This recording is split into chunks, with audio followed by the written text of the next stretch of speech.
బయట ఎవరైనా ఉన్నారా? నైస్. ఉదయకాలం మనము ఈ టర్నింగ్ పాయింట్ గురించి ఒక డైమెన్షన్ని చూసాం. ఒక కోణంలో ఈ టర్నింగ్ పాయింట్ అనే మాటని ఆలోచన చేసాం. అదేంటంటే తప్పిపోయిన కుమారుని యొక్క లైఫ్ని ఒకసారి మనం గమనించి తనకు తానుగా ఫ్రీడమ్ ఎలాగ కోరుకున్నాడో ఆలోచన చేసి, తల్లిదండ్రుల యొక్క ఆధిపత్యం కింద ఉండడానికి ఇష్టపడలేదని కూడా మనం తెలుసుకొని తను బయటికి వెళ్ళి దూర ప్రాంతానికి వెళ్ళి లైఫ్ ఎంజాయ్ చేయాలనుకున్నటువంటి ఒక ఆలోచనని మనం ఉదయకాలం ధ్యానం చేసాం. అలాగా తనకు తానుగా ఒక డెసిషన్ తీసుకోబట్టి ఎలాంటి కాన్సిక్వెన్స్ ఫ్రెండ్స్ పోయారు. He became lonely. తిండి దొరకడం లేదు, ఆహారం లేదు, నిద్ర లేదు, నెమ్మది లేదు. అలాంటి ఒక పరిస్థితిలో తాను బుద్ధి వచ్చినప్పుడు అనేటువంటి ఒక మాట మనం జ్ఞాపకం చేసుకున్నాం. He came to his senses అనే మాట. అంటే ఏదో ఒక సందర్భంలో మనం చేసిన తప్పుని గురించి డెఫినెట్గా మనం ఆలోచించాల్సినటువంటి ఒక విషయం ఉందన్నమాట. అది మనం జ్ఞాపకం చేసుకోవాలి. ఇప్పుడు ఇంకొక డైమెన్షన్లో నేనేం మాట్లాడుతున్నానంటే, sometimes God can make adverse situations into a blessing. దేవుడు ప్రతికూలమైన పరిస్థితుల్ని ఆశీర్వాదకరంగా మార్చగలిగిన శక్తి కలిగిన దేవుడు. అందరూ ఒకసారి ఆమెనండి. Amen. Anything that goes against our wish, ఏదైనా కానీ మనం అనుకున్నట్టుగా జరగనప్పుడు కొన్ని సందర్భాల్లో ఏం జరుగుతుందంటే కొన్నిసార్లు ఇతరుల వల్ల మనం నష్టానికి గురయ్యే ఛాన్స్ ఉంది. ఇతరుల వల్ల మనం పడిపోయే ఛాన్స్ ఉంది. ఇతరుల వల్ల మనం దేవునికి దూరం అయ్యే ఛాన్స్ ఉంది కొన్నిసార్లు. అలాగా కొంతమంది మన జీవితం పైన కన్ను వేసి మనల్ని పడేయటానికి ట్రై చేసినప్పుడు అలాంటి పరిస్థితుల్లో కూడాను దేవుడు మనల్ని తిరిగి ఆశీర్వాదకరంగా మార్చగలడు అన్నటువంటి విషయాన్ని మనం జ్ఞాపకం చేసుకోవాలి. కనుక ఇది ఇంకా ఎవరు మార్చలేరు, నన్ను ఈ పరిస్థితిని ఎవరు మార్చలేరు అంటానికి ఏం లేదండోయ్. అలాంటిది ఏం లేదు. ఇలాంటి ఫర్ ఎగ్జాంపుల్ ఎవరైనా ఆదికాండం తీయండి. ఒక చిన్న మాట మీకు చదవాలి నాకు ఇప్పుడు. ఆదికాండం 50వ అధ్యాయం. Somebody read chapter 50, Genesis chapter 50. ఆదికాండం 50వ అధ్యాయం 20వ వచనం. ఎవరైనా చదవండి. 20వ వచనం.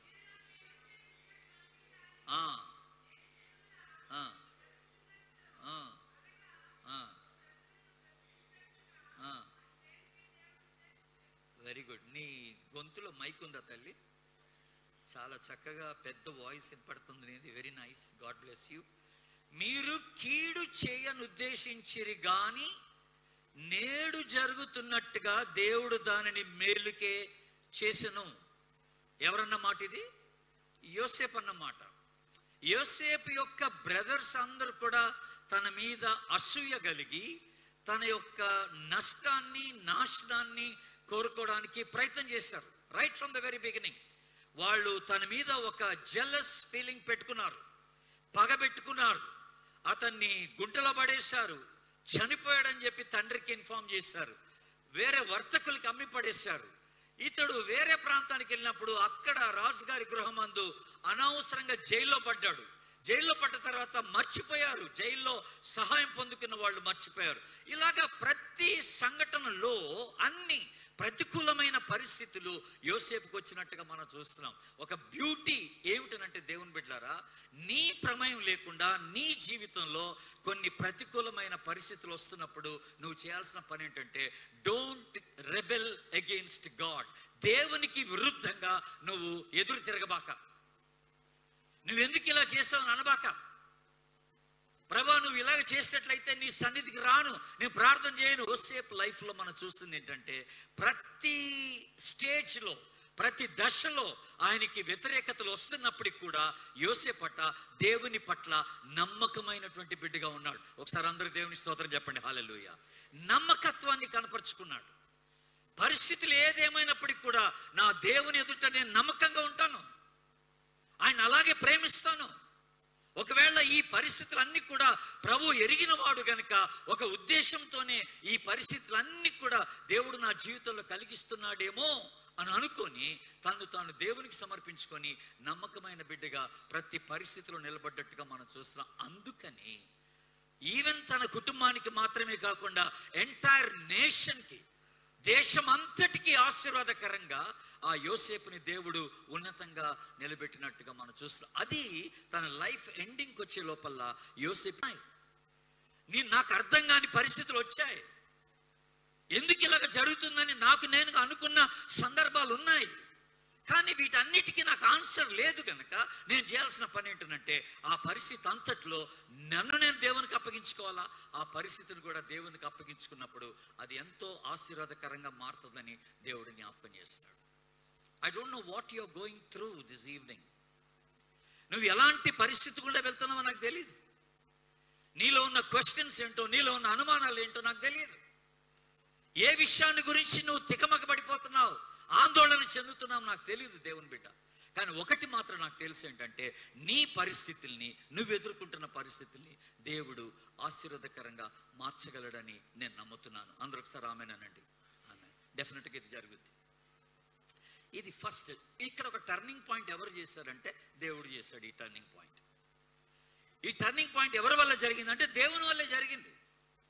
బట్ ఈ పరిస్థితుల్లో అలాగా దేవుడు ఒక టర్న్ చేయడానికి, ఆశీర్వాదకరమైనటువంటి ఒక మలుపు యోసేపు జీవితంలో కలిగించడానికి యోసేపులో దేవుడు చూసింది ఏంటంటే నమ్మకత్వం. యోసేపులో దేవుడు చూసింది ఏంటంటే నమ్మకత్వం, ఫెయిత్ఫుల్నెస్. ఇప్పుడు నా ప్రశ్న ఏంటంటే నువ్వు ఉంచబడిన స్థలంలో నువ్వు దేవునికి నమ్మకంగా ఉంటున్నావా అని అడుగుతున్నా. నువ్వు కాలేజీలో ఉంటే కాలేజీలో, వర్క్ ప్లేస్లో ఉంటే వర్క్ ప్లేస్లో, నువ్వు ఎక్కడుంటే అక్కడ దేవుని ఎడల నమ్మకమైనటువంటి వ్యక్తిగా నువ్వు ఉండగలుగుతున్నావా లేదా? అలాగ ఉండగలిగితే దేవుడు నీ ప్రతికూలమైన పరిస్థితిని అనుకూలంగా, ఆశీర్వాదకరంగా మార్చగలడు అనే మాట జ్ఞాపకం చేసుకో. ఇంకొక బెస్ట్ ఎగ్జాంపుల్, వేరే వాళ్ళు మనకి నష్టాన్ని కలగజేసేటువంటి పరిస్థితిలో దేవుడు అధ్యాయం 15-16 వచనాలు గమనించండి దయచేసి. 15-16 వచనాలు. ఏమని?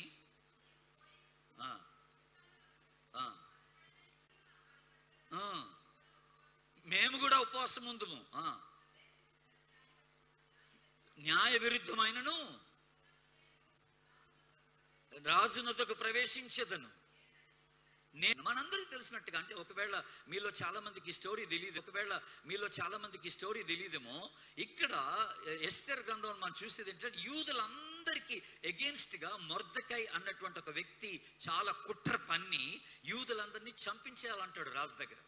రాజుగారు ఆల్రెడీ ఇప్పుడు యూదులందరికీ మరణశిక్ష విధించాలని ఒక శాసనం బయటకు వచ్చింది.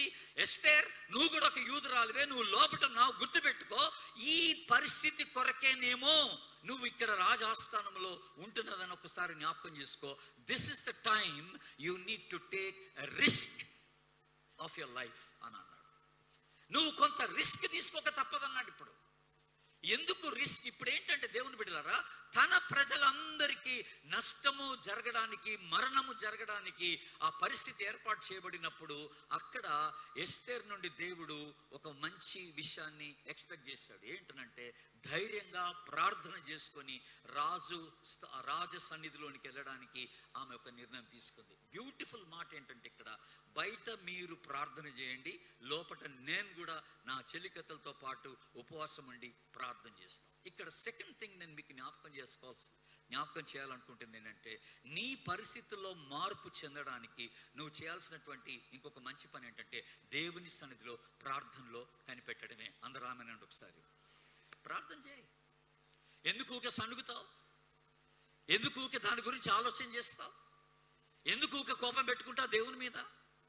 Come back to God. దేవుని దగ్గర రా, మోకరించు, దేవుని దగ్గర కుమ్మరించుకో. ఒకవేళ ఏదైనా పొరపాటు జరిగితే దాన్ని బట్టి పశ్చాత్తాపడు. దేవా, నన్ను కరుణించు, నన్ను క్షమించు, ఈ పరిస్థితి నుండి నాకు విడుదల దయచేయి. నువ్వు ఒక్కడివే ఈ పరిస్థితిలో నాకు సహాయం చేయగలిగిన వాడు అని చెప్పి నువ్వు ప్రార్థన కొరకై దేవుని సన్నిధికి రావాల్సిన వాడు. కొన్ని సందర్భాల్లో జాగ్రత్త వినండి ఇప్పుడు అందరూ, కొన్ని సందర్భాల్లో దేవుడు నిన్ను తన సన్నిధికి నడిపించడానికే, నిన్ను ప్రార్థనలో మోకరింపజేయడానికే కొన్ని పరిస్థితులు నీ జీవితంలో కలగజేస్తాడని జ్ఞాపకం చేసుకోవాలి. కేవలం నీకు ప్రార్థన నేర్పడానికే, నువ్వు దేవుని మీద ఆధారపడటానికి కోసమే. ఇప్పుడు దాకా నీ మీద నువ్వు ఆధారపడ్డావు, నీ జ్ఞానం మీద ఆధారపడ్డావు, నీ బలం మీద ఆధారపడ్డావు, నీ తెలివితేటల మీద ఆధారపడ్డావు, నీ అనుభవం మీద ఆధారపడ్డావు, నీ ఫ్రెండ్స్ మీద ఆధారపడ్డావు. ఇవేవి జరగట్లేదని నువ్వు తెలిసేసుకున్నావు. ఇప్పుడు నువ్వు చేయాల్సింది ఏంటంటే, ఇంకా నాకు వేరే దిక్కు లేదురా బాబు, hands up, I surrender myself, నేను దేవుని సన్నిధిగా. థర్డ్ ఇంకొకటి చెప్పి తర్వాత నా రెండవ ఫేస్లోకి వెళ్తాను నేను. మూడోది ఏంటంటే, కొన్ని సందర్భాల్లో సాతానుడే మన పతనం చేయడానికి ప్రయత్నం చేస్తాడు. ఇప్పుడు ప్రొద్దున్నుండి మనం మాట్లాడుతున్న మాటలు, ఒకటి మనమే నాశనం చేసుకుంటాం, రెండవది ఇతరుల ప్రమేయం వల్ల మన జీవితాలు నష్టానికి గురవుతాయి అన్నాను నేను. ఇప్పుడు ఈ రెండు సందర్భాల్లో కూడా దేవుడు సహాయపడతాడని చెప్పాను. He can turn our life into a blessing. అలాగే మూడవది ఇంకొకటి ఏంటంటే, కొన్నిసార్లు డైరెక్ట్గా సాతాను యొక్క ప్రమేయం మన మీద ఉంటుంది. వాడు మనల్ని పట్టుకుంటాడు, మన జీవితం నాశనం చేసి పడేస్తాడు. వాడి యొక్క దృష్టి అంతా మన మీదే ఉంటుంది. నువ్వు దేవుని బిడ్డగా ఉండకూడదని వాడి ఇష్టం అన్నమాట. నువ్వు ప్రభు కోసం జీవించకూడదు, నీ జీవితం బాగుపడకూడదు. సాతానుడు అందుకే వస్తాడు. అందుకని బైబిల్ వెరీ క్లియర్లీ ఏం మాట్లాడుతుందంటే, దొంగ దోచుకోవడానికి, నాశనం చేయడానికి, హత్య చేయడానికి వస్తాడంట. యోహాను సువార్త 10:10 మనకి జ్ఞాపకం చేయబడుతుంది. దొంగ దోచుకోవడానికి, నరహత్య చేయడానికి, నాశనం చేయడానికి వస్తాడని ఉంది. దొంగ అంటే ఎవరు? సాతానుడే. అదే 10వ అధ్యాయము యోహాను సువార్త 10వ వచనం ఏమనుందంటే, అయితే గొర్రెల మంచి కాపరి అట, he comes to give us life and that life abundant అని అన్నాడు.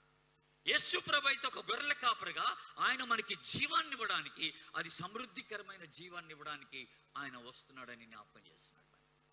మనందరికి తెలిసిన ఒక స్టోరీ ఉంది. దేర్ వాజ్ వన్ మ్యాన్, బైబిల్లో మార్కు సువార్త 5వ అధ్యాయంలో ఉంటుంది. ఇది ఇప్పుడే చూడొద్దండి. మార్కు సువార్త 5వ అధ్యాయంలో ఒక వ్యక్తికి దయ్యం పడుతుంది. సేనాను దయ్యం బట్టి వాడు చేసిన మొదటి పని ఏంటంటే, వాడు సమాధుల్లో ఉన్నాడంట. జాగ్రత్త వినండి ఇప్పుడు. వాడు ఎక్కడ నివసిస్తున్నాడంటే సమాధుల్లో. అంటే దాని అర్థం ఏంటంటే, వాడికి పేరెంట్స్తో అంటే ఫ్యామిలీ మెంబర్స్తో తెగదెంపులు అయిపోయినాయి. సొసైటీతో సంబంధం లేదు, ఇక దేవుని సంబంధి కాదు. వాడు అబ్సల్యూట్గా సాతాను యొక్క అపవిత్రాత్మ యొక్క స్వాధీనంలో ఉన్నటువంటి వాడుగా కనపడుతున్నాడు. మార్కు సువార్త 5వ అధ్యాయం మీరు చదివితే. అంతేకాదండి, వాడు రెస్ట్లెస్ పర్సన్. వాడికి ఏమాత్రం కూడా నెమ్మది లేదు. బైబిల్ చెప్తున్న మాట ఏంటంటే, ఈ సమాధుల్లోనట వాడు రేయింబగలు గట్టిగా కేకలు వేసుకుంటూ తిరుగుతున్నాడు. అంటే వాడు మైండ్ అంతా కూడా పాడైందనమాట. There is no rest for him. లోపట ఉన్నటువంటి అపవిత్రాత్మ వాడిని అలాగే గలిబిలి చేసి పడేసింది కనుక వాడు అరుస్తూ తిరుగుతున్నాడు, నెమ్మది లేకుండా, నిద్ర లేకుండా. మూడోది వాడు చేస్తున్న పని ఏంటంటే, రాళ్లతో తన శరీరాన్ని తానే గాయపరుచుకుంటున్నాడంట. Can you imagine? రాళ్లతో తన శరీరాన్ని తానే గాయపరుచుకుంటున్నాడంట. అలాగా ప్రతిరోజు రాళ్ళు తీసుకొని కొట్టుకుంటా ఉంటే శరీరానికి ఎన్ని గాయాలై ఉంటాయి. Just imagine once. ఒకసారి మీరు ఊహించుకోండి పరిస్థితిని, ఒకసారి మీరు ఊహించుకోండి. ఇది చేసింది ఎవరంటే దురాత్మ, సాతానుడు అనుకోండి కాసేపు. ఎవరైతే తమ జీవితాల్ని సాతానుకి అప్పజెప్తారో వాళ్ళ పని ఇలాగే ఉంటుంది. నెమ్మది ఉండదు. నీ శరీరాన్ని గాయపరచుకోవడమే. డ్రగ్స్కి అప్పగించుకుంటావు, పోర్నోగ్రఫీకి అప్పగించుకుంటావు, చూడకూడని అశ్లీల చిత్రాలన్నీ చూసేస్తావు. నీ మనసు అంతా పాడైపోద్ది, నీకు నిద్ర ఉండదు. You cannot concentrate on your studies, even you cannot concentrate on your work. ఎందుకంటే నువ్వు డ్రగ్స్కి అలవాటు పడిపోయావు కనుక, ఇలాంటి పిక్చర్స్ అని చూస్తున్నావు కనుక. ఇక నీ ఎవరిని చూసినా సరే నీ మైండ్ అంతా కూడా ఇలాంటి చెడ్డ తలంపుల చేత నీ మైండ్ అంతా నింపబడుతుంది అనమాట. సైతాను చేసే పని ఇదే. ఒక వ్యక్తిని సైతానుడు పాడు చేయాలనుకుంటే వాడిని అన్ని రీతిలుగా ఫ్యామిలీ మెంబర్స్కి దూరం అయ్యాడు, సమాజానికి దూరం అయిపోయాడు, దేవునికి దూరం అయిపోయాడు. ఎగ్జాక్ట్గా కొంతమంది జీవితాలు అలాగే ఉంటాయి. ఈరోజు రిట్రీట్ అని చెప్పి కాంపిటీషన్స్ ఉన్నాయని చెప్పి మీలో కొంతమంది వచ్చి ఉంటారు. లేకపోతే అసలు గుడికి వెళ్తున్నారో లేదో నాకు తెలియదు మీ ఊర్లో ఎవ్రీ సండే. కొంతమంది అలా కూడా ఉండుండొచ్చు సుమా. మీరు ఏదో ఒక బలహీనతకి లోనైపోయి, ఏదో ఒక అలవాటుకి లోనైపోయి మీ జీవితాలు పాడు చేసుకుంటూ ఉండొచ్చేమో. అలాంటి పరిస్థితిలో బ్యూటిఫుల్ ఆపర్చునిటీ అంటే యేసుప్రభే వాడి దగ్గరికి వెళ్ళిపోయాడు. ఎందుకంటే ఇప్పుడు వాడు మొరపెట్టే వాడికి ఆ పరిస్థితి లేదు వాడికి. మీరు ఇక్కడ ఒక విషయం గమనించినారా? వాడిలో ఇప్పుడు ఎవరున్నారంటే సేన అను దయ్యం ఉందంట. సేన అను దయ్యం అంటే, సేన అంటే అర్థం ఏంటంటే ఇట్స్ ఎ లార్జ్ నెంబర్, ఒక సైన్యం అన్నమాట. లెజెండ్ అని అంటాం. లెజెండ్, ఒక పెద్ద సైన్యం ఉందన్నమాట వాడిలో. అయితే వాడిని చూసిన వారు, సమాజంలో ఉన్నవారు ఏం చేశారంటే అనేక పర్యాయంలో వాడిని కంట్రోల్ చేయడానికి ప్రయత్నం చేశారట. వాడిని చైన్స్ పెట్టి కట్టేశారట. బైబిల్ చెప్తున్న మాట ఏంటంటే వాడు ఆ చైన్స్ అన్ని కూడా తుత్తినీయలుగా తెగ్గొట్టేశాడు. ఉట్టిగే చైన్స్ని తెగ్గొట్టి పడేశాడు. అంటే వాడిలో అంత పవర్ఫుల్ దురాత్మ పనిచేస్తుంది అనమాట వాడిలో. ఇప్పుడు పాయింట్ ఏంటంటే, టర్నింగ్ పాయింట్ ఏంటంటే యేసు ప్రభు వాడి సమాధిలోకి, దేవునికి స్తోత్రం చెప్పండి, హల్లెలూయా, వాడి రెస్క్యూ కోసం వాడున్న స్థలానికి యేసు ప్రభు సమాధిలోనికి ఎంటర్ అయిపోయాడు. ఇప్పుడు వీడ మొరపెట్టే స్థితిలో లేడు, ప్రార్థన చేసే స్థితిలో లేడు. వీడు మైండ్ అంతా పాడైపోయింది. వీడు ఏం చేస్తున్నాడు వీడికే తెలియదు. డ్రగ్స్ తీసుకున్నాడు, ఎలాగుంటాడు అలాగే ఉంటాడు. ఒక 4 months బ్యాక్ అనుకుంటా, మా ఆఫీస్ స్టాఫ్ ఒక అమ్మాయి నా దగ్గరకు వచ్చింది. అన్న మా కొడుకు ప్రార్థన చేయండి అన్న అంది. ఏమైందమ్మా అన్న అంటే, వాడు ఇంటర్మీడియట్ ఫస్ట్ ఇయర్లో జాయిన్ అయ్యాడు. బెంగళూరులో 11th అంటాం మనం, 11th స్టాండర్డ్లో. ఆయన్ని కాలేజీలో జాయిన్ చేసిన తర్వాత 3 నెలలు అయిపోయింది. 3 నెలల తర్వాత ప్రిన్సిపల్ గారు పేరెంట్స్కి కాల్ చేశాడంట. కాల్ చేసి మీరు ఒకసారి నన్ను చూడటానికి రండి అన్నాడంట. మిమ్మల్ని చూడాలి నేనంటే, తండ్రి కొంచెం బిజీగా ఉండడం వల్ల తల్లి పోయింది కాలేజ్కి. ప్రిన్సిపల్ గారిని కలుద్దామని తల్లి పోయింది. పోతే ఆశ్చర్యంగా ప్రిన్సిపల్ గారు చెప్పిన మాట ఏంటి, అమ్మా నువ్వు ఒక రోజు మీ బాబుని తీసుకొచ్చి కాలేజీలో జాయిన్ చేశావు. ఆ రోజు మొదలుకొని ఈ రోజు వరకు ఇప్పుడు 3 నెలలు అయింది, మీ అబ్బాయి ఇంతవరకు కాలేజీలో అడుగుపెట్టలేదు, కాలేజీకి రాలేదు, వాడు ఏ రోజు రాలేదు. బట్ ఇంకొకటి జరుగుతూ ఉంది ఇంట్లో. ఏంటంటే రోజు సాయంత్రాలు ఇంటికి రాగానే వాడొక్కడ ఇంట్లో తలుపేసుకుంటాడంట. గదిలోకి వెళ్ళి తలుపేసుకొని ఇంకా బయటికి రాడట. వాళ్ళమ్మ పిలవంగా ఎప్పుడో ఒకప్పుడు బయటకు వచ్చి భోజనం చేసి మళ్ళీ లోపలికి వెళ్ళిపోతాడంట. ఎవరితో మాట్లాడు, ఆ చెల్లితో మాట్లాడు, వాళ్ళ నాన్నతో మాట్లాడు, తల్లితో మాట్లాడు, వాడొక్కడే లోపలికి వెళ్ళి తలుపేసేసుకుని ఉంటాడు. ఇప్పుడు ఎప్పుడైతే వీళ్ళమ్మ కాలేజ్కి వెళ్ళి ఈ సంగతి తెలుసుకుందో ఈమెకి గుండె పగిలిపోయింది. ఇది ఏటరా 3 నెలల నుంచి కాలేజీకి వెళ్ళట్లేదు ఏటరా అని చెప్పి ఆ రోజు గబగబా చాలా దుఃఖంతో ఇంటికి వస్తే వీడికి ఈ సంగతి తెలిసింది, వీళ్ళమ్మ కాలేజీకి వెళ్ళిపోయిందని ఎవడో చెప్పేశాడు. వీడు పరుగుని ఇంటికి వచ్చాడు. వచ్చేసి గదిలో దూరిపోయి తలుపేసేసుకున్నాడు. వాడి గదిలోకి వెళ్ళి వీళ్ళమ్మ ఇంట్లోకి వచ్చి తలుపు కొడితే తలుపు తెరవట్లేదు. ఎంతసేపు కొట్టినా తలుపు తెరవట్లేదు. ఫైనల్గా పక్కింటి వాళ్ళని అందరినీ, బ్లీడింగ్, శ్రద్ధ పడిపోయాడు బెడ్ మీద. దేవుని మహాకృపలో వీళ్ళు తలుపు తెరుచుకొని లోపలికి వెళ్ళబట్టి ఆ సీన్ చూశారు. వెంటనే హాస్పిటల్ తీసుకెళ్ళి బతికిపోయాడు. ఇప్పుడు ఏం జరుగుతుంది ఎవరికి తెలియదు. He was not in his control. వాడు గదిలో ఏం చేస్తున్నాడు, రోజు ఉదయం నుండి సాయంత్రం వరకు ఎక్కడికి వెళ్తున్నాడు, కాలేజీకి వెళ్లకుండా. ఎవడి స్వాధీనంలో పనిచేస్తున్నాడు వీడు, ఎవరికి అప్పగించుకున్నాడు, ఏ అలవాటుకి అప్పగించుకున్నాడు ఎవరికి తెలియదు. ఆ రెస్క్యూ ఆపరేషన్లో వాడుకున్నటువంటి ఒకటే ఒక మార్గం ఏంటంటే, ఇంకా యేసుప్రభే వాడిని విడుదల చేయాలి. యేసుప్రభు వాడిని విడుదల చేయాలి. దేవుని మహాకృపలో సెట్ అయ్యాడు. వాడు సెట్ అయిన ఒక 1 నెల రోజులకి నేను వాడిని కలిశాను. మళ్ళీ ఏంట్రా తమ్ముడు ఇంత భయంకరమైన పని చేసావు, ఎందుకు చేసావు అంటే ఏం మాట్లాడకుండా తల కింద కొంచుకొని కామ్గా ఉండిపోయాడు. కానీ దేవుడు రక్షించుకున్నాడు, దేవుని కృపలో బాగుపడ్డాడు. ఇప్పుడు యేసు ప్రభు సమాధిలోకి ఎంటర్ అయిపోయాడు. ఇక్కడ మీరు ఒక వర్స్ చదవాలి నాకు. మార్క్స్ సువార్త 5వ అధ్యాయం 7వ వచనం చదవండి దయచేసి. మార్క్స్ సువార్త 5వ అధ్యాయం 7వ వచనం. ఏది మైకమ్మయ్యనా? రైట్, చదుమా.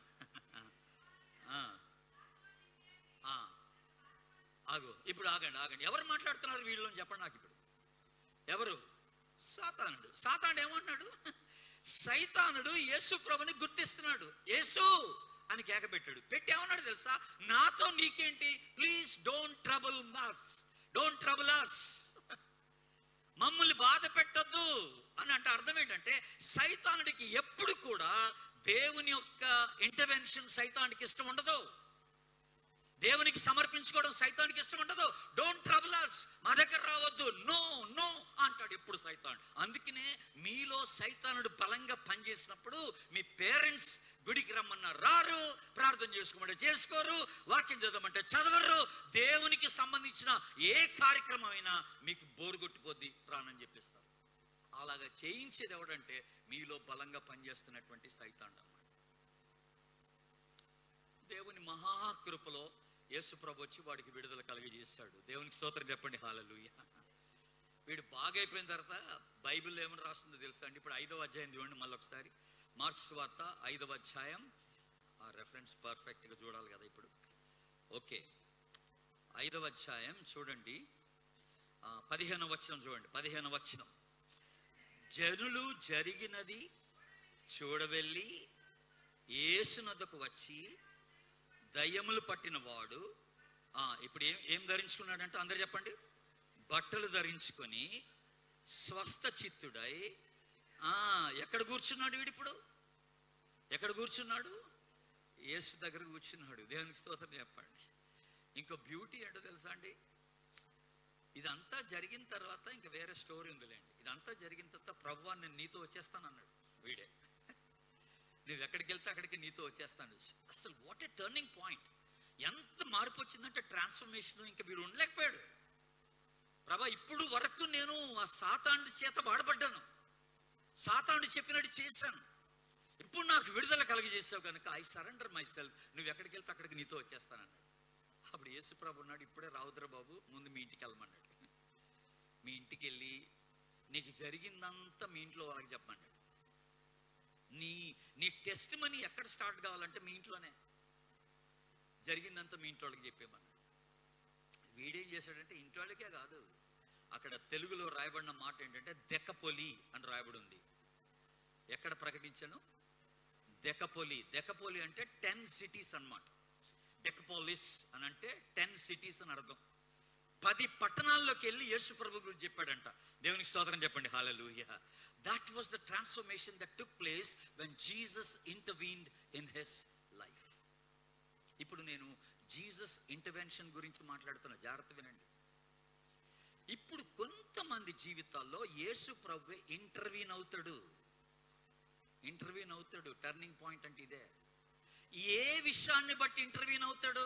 నీ దేశాన్ని వదిలే, నీకున్న ఆస్తిపాస్తులను వదిలే, నేను నీకు చూపించే దేశంలోకి వెళ్ళమంటే అబ్రహాము ఉన్న పడాన అందరిని వదిలేసి వెళ్ళిపోయాడు, దేవునికి లోబడిపోయాడు. That was the turning point in the life of Abraham. ఆ దేవుని పిలుపుకి లోబడ్డాడు గనుక, వెంటనే విధేయత చూపించాడు గనుక అబ్రహాము ఎలాగ ఆశీర్వదించబడ్డాడంటే జనములకు తండ్రిగా దేవుడు అబ్రహాముని ఆశీర్వదించాడు. అనేకులకి అబ్రహామును బట్టి అనేక కుటుంబాలు, అనేక జనములు అబ్రహామును బట్టి ఆశీర్వాదింపబడ్డట్టుగా మనం చూస్తున్నాం. దేవుని బిడ్డలా, వాట్ ఏ చేంజ్! అంటే యేసు ప్రభు ఇంటర్వ్యూన్ అయినప్పుడు, దేవుడు ఇంటర్వ్యూన్ అయినప్పుడు, ఆ యొక్క దేవుని పిలుపుకి నువ్వు లోబడితే నీ జీవితము అద్భుతమైన రీతిలో ఒక మలుపు తిరుగుద్ది అనమాట. కొంతమంది మీలో ఇక్కడ కూర్చున్న వాళ్ళు, మేబీ అందరు కాదు, మేబీ 3, మేబీ 2 కనీసం, మీలో దేవుడు ఎప్పటి నుంచో మీతో మాట్లాడుతూ ఉండొచ్చు, నువ్వు లే నా సేవకు రా అని. You surrender your life. నేను గొప్పగా వాడుకుంటానని ప్రభు నీతో చెప్తున్నాడేమో, నువ్వు దాన్ని డాట్ చేస్తూ దాన్ని పోస్ట్ పోన్ చేస్తూ వస్తున్నామేమో. దేవుడు అనుగ్రహించేటువంటి ఆ ఆశీర్వాదాన్ని నువ్వు పోగొట్టుకోవడానికి ప్రయత్నం చేస్తున్నావేమో. జాగ్రత్త, అది ఒక గొప్ప టర్నింగ్ పాయింట్గా నీ జీవితంలో ఉంటుందని నువ్వు జ్ఞాపకం చేసుకో. ప్రొద్దున పాప ఇంట్రడక్షన్ ఇచ్చుకుంటూ నేను ఒక థెరపిస్ట్గా పనిచేశాను అని చెప్పింది. తను 12 సంవత్సరాలు నేను ఒక మిషన్ హాస్పిటల్కి అటాచ్డ్గా ఉన్న పోలియో రిహాబిలిటేషన్ సెంటర్లో నేను పనిచేస్తూ ఉంటుంది థెరపిస్ట్గా. ఒకరోజు స్ట్రెచర్ మీద, బెడ్ మీద పేషెంట్ పనుకోబెట్టి నేను టెస్ట్ చేస్తున్నప్పుడు తీవ్రంగా దేవుని పిలుపు వచ్చేసింది నాకు. దేవుడు నాతో మాట్లాడటం మొదలెట్టేశాడు. ఇది నీ ప్లేస్ కాదు, ఇది నీ ప్లేస్ కాదు, get out of this place, నువ్వు బయటికి వెళ్ళిపో, నా సేవ చేయి, నా సేవ చేయి. బలంగా పరిశుద్ధాత్మ దేవుడు నాతో మాట్లాడటం మొదలెట్టాడు. ఆ పేషెంట్ చూస్తున్నాడు. నేను చాలా కలత చెందిపోయాను, డిస్టర్బ్ అయిపోయాను బాగా. అప్పుడు పేషెంట్ చూడలేకపోయాను. వెంటనే నేను ఏమన్నానంటే ఆ పేషెంట్తో, ఒక 5 minutes ఆగండి, నేను ఇప్పుడే వస్తానని చెప్పి గబగబా ఆఫీస్లోకి వెళ్ళిపోయాను. ఆఫీస్లోకి వెళ్ళిపోయి ఒక వైట్ పేపర్ తీసుకొని నా రాజీనామా రాస్తాను. అప్పుడే ఎప్పుడు 100% నెమ్మది వచ్చేసింది నా లైఫ్లో. ఎక్కడ లేని పీస్ వచ్చేసింది నాకు. అదేంటో ఒక తేలిక, ఒక బరువంత పోయినట్టు అయిపోయింది నాకు. అంటే నేను 100% I'm in the centre of God's will అనేది నాకు అర్థమైపోయింది. ఆ పేపర్, ఆ రిజిగ్నేషన్ పేపర్ ఆమెకి ఇచ్చేసి నేను మళ్ళీ వచ్చి ఆ పేషెంట్ చూశాను. దేవుని బిడ్డ, ఆశ్చర్యం ఏంటంటే సాయంత్రం నేను ఇంటికి వెళ్ళిన తర్వాత నా భార్యకి చెప్పా. అప్పుడు చెప్పా, నేను ఇట్లా జాబ్కి రిజైన్ చేసి వచ్చానని చెప్పా. ప్రొద్దున రిజిగ్నేషన్ ఇచ్చానని చెప్తే అప్పుడు నా భార్య ఏమన్నది తెలుసా, ఇది మీకు దేవునికి మధ్య ఉన్న విషయం కనుక నేను అడ్డు రానంది. దేవునికి స్తోత్రం చెప్పండి, హల్లెలూయా. ఇది మీకు దేవునికి మధ్య ఉన్న విషయం కనుక నేను అడ్డు రాను. ఇప్పుడు నా జీవితంలో టర్నింగ్ పాయింట్ ఏంట్రా అంటే, ఆ పర్టికులర్ టైంలో దేవుడు నన్ను ప్రేరేపించినప్పుడు నేను ఆయనకి లోబట్టమే. అది టర్నింగ్ పాయింట్ అయింది. దేవుడు నన్ను ఇంటర్వ్యూ చేశాడు, ఎప్పటి నుంచో మాట్లాడుతున్నాడు. ఆ పర్టికులర్ టైంలో బలంగా పరిశుద్ధాత్మ దేవుడు నాలో ప్రేరేపణ కలిగించబట్టి అప్పటికప్పుడు నేను ఒక నిర్ణయం తీసుకోవడం జరిగింది. Lord, I'm ready to serve you, ఇంకా నాకు ఈ జాబ్ అక్కర్లేదని అప్పుడు నేను రిజిగ్నేషన్ దేవుని చేతిలో పెట్టడం జరిగింది. దేవుని నీ సంగతి ఏంటి? ప్రభు ఇంటర్వ్యూ అవుతున్నాడా? ప్రభు మాట్లాడుతున్నాడా? ఏ విషయాన్ని బట్టి మాట్లాడుతున్నాడు? నువ్వు లోబడుతున్నావా? ఆయన వాయిస్ వింటున్నావా? అదే నీ జీవితానికి టర్నింగ్ పాయింట్ అవుతుంది. నువ్వు ఎంతో మందికి ఆశీర్వాదకరంగా నిలబడగలవు. ఇంకొక విషయం అండి, దేవుడు నన్ను పిలుస్తున్నాడు అనడానికి గుర్తేంటో చెప్పనా? మీరున్న స్థలంలో, మీరు చేస్తున్న పనిలో మీకు నెమ్మది ఉండదు, పీస్ ఉండదు. You will not enjoy your work. మీ పనిని మీరు ఆనందించలేరు. ఏదో ఒక చికాకు, ఏదో ఒక అక్కడ ఒక డిస్టర్బెన్స్ జరుగుతూ ఉంటుంది అనమాట. You will not enjoy your work. దాన్ని బట్టి నువ్వు అర్థం చేసుకోవాల్సింది ఏంటంటే, దేవుడు ఆ పర్టికులర్ పరిస్థితుల్లో నీ కొరకు ద్వారాలు మూసేస్తున్నాడు అని తెలుసుకోవాలి నువ్వు. ప్రభా, ఇంతకు మరి నీ చిత్తం ఏంటి, నన్ను ఏం చేయమంటావు అని అడగాల, దేవుణ్ణి అడగాల. అడిగి ఆయన చిత్తంలోనికి నువ్వు ఎంటర్ అయినప్పుడు నీకు అబ్సల్యూట్ పీస్ ఉంటుంది. దేవుడు నిన్ను బహుబలంగా గొప్పగా వాడుకుంటాడని నువ్వు జ్ఞాపకం చేసుకోవాలి. అర్థమవుతుందా? ఒక యంగ్ మ్యాన్ ని దేవుడు పిలిచి, or should I choose to go with the Lord Jesus Christ? నేను యేసు వెంటబడి వెళ్ళిపోవాలా, ఈ డబ్బుని ప్రేమించి డబ్బుతో లోకంలో ఎంజాయ్ చేయాలా?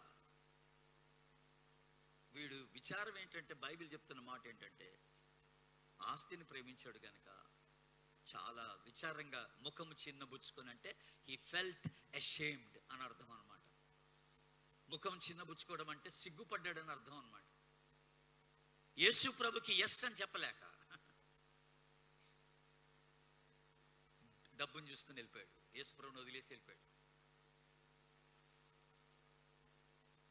ఒక ఆయన ఏమన్నాడంటే, డేవిడ్ లివింగ్స్టన్ ఒక మిషనరీ గారు ఒక మంచి స్టేట్మెంట్ ఇచ్చాడు. ఆయన, if you are the only person on this earth, Jesus would have come and died for you అని అన్నాడు. ఈ లోకంలో నువ్వు ఒక్కదానివే ఉన్నా, నువ్వు ఒక్కడివే ఉన్నా, యేసు ప్రభు నీ కోసం వచ్చి ప్రాణం పెట్టేవాడట. ఆయన పరలోకంలో జరిగింది ఇదే. తండ్రి అన్నాడు యేసు ప్రభుతో, నువ్వు భూలోకానికి వెళ్ళి ఇగో ఈ ప్రజల కొరకు ప్రాణం పెట్టాలన్నాడు. అప్పుడు యేసు ప్రభు ఏం చేశాడు? పరలోకంలో ఆ తండ్రి సన్నిధిలో ఉండుట గొప్ప భాగ్యమని ఎంచుకోలేదు. దేవునితో సమానంగా ఉండుట భాగ్యం అని ఎంచుకోలేదు. ఆ మహిమ, ఆ గౌరవము, ఆ స్తుతి, ఇదంతా ఒకసారి యేసుప్రభు జ్ఞాపకం చేసుకున్నాడు. నెక్స్ట్ యేసుప్రభు చూసింది ఎవరినంటే, నిన్ను నన్ను ఈ భూమి మీద చూశాడు. నిన్ను నన్ను రక్షించడానికి యేసుప్రభు ఈ భూమి మీదకి రావాలంటే తాను ఒక భయంకరమైన చావు చావాలా, శిలువ మరణం పొందుకోవాలి, అవమానానికి గురైపోవాలి. యేసు ప్రభు ఒక నిమిషంలో డిసైడ్ చేశాడు, నాకు ఈ గ్లోరీ, ఈ మహిమ నాకేం అక్కర్లేదన్నాడు. I will go and die for this sinner. ఈ పాపి కొరకు నేను చనిపోతానన్నాడు. యేసు ప్రభు డిసైడ్ చేసుకుని వచ్చి, నీ కెరియర్, నీ ఫ్యూచర్, ఉన్నతమైన శాలరీ, నీ ఫ్యామిలీ, ఇవన్నీ అడ్డం వస్తాయి. నీ బిజినెస్, ఇవన్నీ వదులుకోలేకపోవడంలోనే నీ టర్నింగ్ పాయింట్ ఉంది. దేవుని బిడ్డ, గుర్తుపెట్టుకో. నేను ఇదే చెప్పాలనుకున్నాను. when you turn towards God, when you love to be in the center of God's will, blessing to many people. ఎప్పుడైతే నువ్వు దేవుని వైపు తిరిగి ఆయన చిత్తంలో ఉండడానికి నిన్ను నువ్వు సమర్పించుకుంటావో, నీ జీవితము అనేకులకు ఆశీర్వాదకరంగా ఉంటుందని దేవుడు జ్ఞాపకం చేస్తున్నాడు. I don't know who you are, I don't know in what kind of situation you are in right now. నువ్వెవరివో తెలీదు. ఎలాంటి సమర్పణ చేసుకుంటావో చెప్పు. This is God's intervention. దేవుడు నిన్ను సంధించు వేళ ఇది. నీ జీవితంలో ఒక గొప్ప టర్నింగ్ పాయింట్ ఇది. నీకు ప్రభు కావాలా, లోకం కావాలా? నీకు ప్రభు కావాలా, స్నేహితులు కావాలా? నీకు ప్రభు కావాలా, ఒక మంచి కెరియర్ కావాలా? లైఫ్లో సెటిల్ అయిపోయి ఎంజాయ్ చేయాలనుకుంటున్నావా? లేదా ప్రభు చిత్తంలో ఉండి ప్రభు యొక్క కార్యాన్ని జరిగిస్తూ ఆయన్ని సంతోషపెట్టడానికి నువ్వు ఇష్టపడుతున్నావా? ఆయన చిత్త ప్రకారంగా ఆయన సేవలో ఉంటూ ఆయన్ని సంతోషపెట్టడానికి నువ్వు ఇష్టపడుతున్నావా అన్నది పాయింట్. ఒక చిన్న ప్రార్థన చేసుకో. ఏ విషయాన్ని బట్టి ఈ సాయంత్రం వేళ ప్రభు నీతో మాట్లాడాడో ఆ విషయాన్ని బట్టి ఒక చిన్న ప్రార్థన దేవుని సన్నిధిలో చిన్న ప్రార్థన చేసుకో. బట్ నువ్వు జ్ఞాపకం చేస్తున్నావు, డాట్ చేస్తున్నావు, పోస్ట్ పోన్ చేస్తూ వస్తున్నావు. గొప్ప